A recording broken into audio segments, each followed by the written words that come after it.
हिमालय की गोद में बसा एक रहस्यमयी तीर्थ, जहां केवल आस्था और भक्ति ही नहीं बल्कि रहस्य और चमत्कार भी हर कोने में बसे हुए हैं। यह है केदारनाथ धाम, भगवान शिव का वह दिव्य स्थान जिसके पीछे छुपे हैं कई ऐसे रहस्य जो आज तक विज्ञान भी नहीं सुलझा पाया। आइए जानते हैं केदारनाथ धाम से जुड़े 7 अद्भुत रहस्य जो आपको हैरान कर देंगे।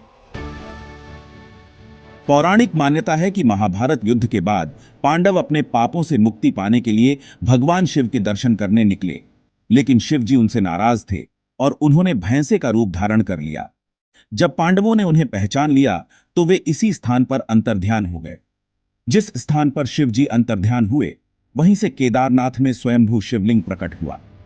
क्या यह केवल संयोग था या वास्तव में शिव ने स्वयं इस पावन भूमि को चुना? 2013 में आई भीषण बाढ़ ने पूरे केदारनाथ नगर को नष्ट कर दिया। सैकड़ों लोग मारे गए, सैकड़ों घर मकान बह गए, लेकिन मंदिर को कुछ नहीं हुआ।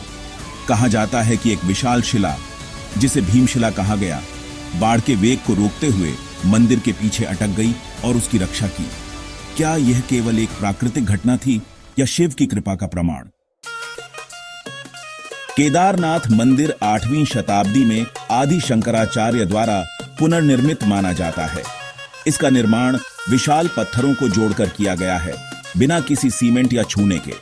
कड़ाके की ठंड, बर्फबारी, भूकंप और बाढ़ कुछ भी इसे हिला नहीं सका।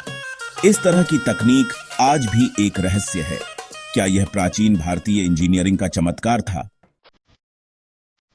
हर साल अक्टूबर या नवंबर से लेकर अप्रैल या मई तक केदारनाथ मंदिर बंद कर दिया जाता है। इस दौरान भगवान शिव की पूजा उखीमठ में की जाती है। कहा जाता है कि इन 6 महीनों में मंदिर में दिव्य शक्तियां स्वयं पूजन करती हैं। जब मई में द्वार फिर से खोले जाते हैं तो मंदिर के अंदर दीपक जलते हुए पाए जाते हैं और फूल ताजे मिलते हैं। कई श्रद्धालु बताते हैं कि रात के समय मंदिर के आसपास AUM नमः शिवाय या अन्य मंत्रों की ध्वनि सुनाई देती है, जबकि वहां कोई नहीं होता। क्या यह शिव की उपस्थिति का अनुभव है या फिर यह हिमालय की हवा में घुला कोई दिव्य संदेश? आदि शंकराचार्य ने केवल 32 वर्ष की आयु में पूरे भारत में 4 धाम की स्थापना की और सनातन धर्म को पुनः जीवित किया। मान्यता है कि उन्होंने केदारनाथ में समाधि ली थी। मंदिर के पीछे उनका समाधि स्थल मौजूद है, लेकिन आज भी इतिहासकार इस बात को लेकर एकमत नहीं है कि वे कहां और कैसे अंतर्ध्यान हुए।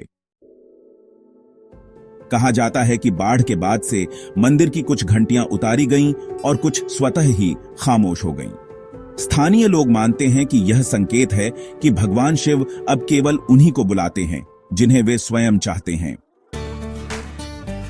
केदारनाथ केवल एक तीर्थ नहीं, एक रहस्य है, एक शक्ति है जो मन, मस्तिष्क और आत्मा तीनों को छूती है। यहां आकर लगता है मानो समय रुक गया हो और स्वयं शिव साक्षात सामने हो। अगर आपने अब तक केदारनाथ के दर्शन नहीं किए तो समझिए, भोले बाबा ने अभी बुलाया ही नहीं। हर हर महादेव।